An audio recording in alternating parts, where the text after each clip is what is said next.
നമസ്കാരം. ഡയബറ്റീസ് ഉള്ളവർ ഫ്രൂട്ട്സ് ഉപയോഗിക്കാമോ എന്നത് OPD സ്ഥിരമായി ചോദിക്കുന്ന ഒരു ക്വസ്റ്റ്യനാണ്. ഫ്രൂട്ട്സ് എന്നത് വളരെ നല്ലൊരു ഭക്ഷണ പദാർത്ഥമാണ്. അതിൽ നിറയെ വൈറ്റമിൻസും മിനറൽസും ഉണ്ട്. എന്നാൽ ഡയബറ്റീസ് ഉള്ളവർ ഫ്രൂട്ട്സ് എടുക്കുമ്പോൾ കുറച്ച് കാര്യങ്ങൾ ശ്രദ്ധിക്കേണ്ടതുണ്ട്. ഗ്ലൈസമിക് ഇൻഡെക്സ് അഥവാ പെട്ടെന്ന് ബ്ലഡ് ഷുഗർ കൂട്ടാനുള്ള കഴിവ് കുറവുള്ള ഫ്രൂട്ട്സ് ഉപയോഗിക്കുന്നതാണ് നല്ലത്. അതായത് ഗ്രീൻ ആപ്പിൾ, പേരയ്ക്ക, ഓറഞ്ച്, സബർജല്ലി എന്നിവ കൂടുതലായിട്ട് എടുക്കാൻ ശ്രദ്ധിക്കുക.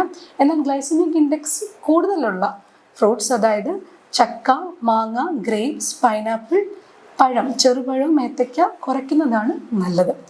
ഇനി അഥവാ എടുക്കുകയാണെങ്കിൽ തന്നെ അതിൻ്റെ അളവ് കുറയ്ക്കുക, അല്ലെങ്കിൽ അധികം പഴുക്കാത്ത ഫ്രൂട്ട്സ് കഴിക്കുക, അല്ലെങ്കിൽ ഇടയാഹാരമായി കഴിക്കുന്നതാണ് നല്ലത്.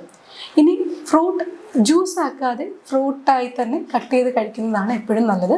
കാരണം ഫ്രൂട്ട് ജ്യൂസ് ആകുമ്പോൾ അതിൻ്റെ ഫൈബർ കണ്ടന്റ് കുറയും. സത്തായി കഴിക്കുമ്പോൾ പെട്ടെന്ന് തന്നെ ബ്ലഡ് ഷുഗർ വർദ്ധിപ്പിക്കാനും സാധ്യതയുണ്ട്. അതുകൊണ്ട് ഗ്ലൈസമിക് ഇൻഡെക്സ് കുറവുള്ള ഫ്രൂട്ട്സ് എടുക്കാൻ ശ്രദ്ധിക്കുക.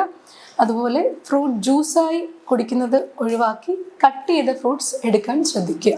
Thank you.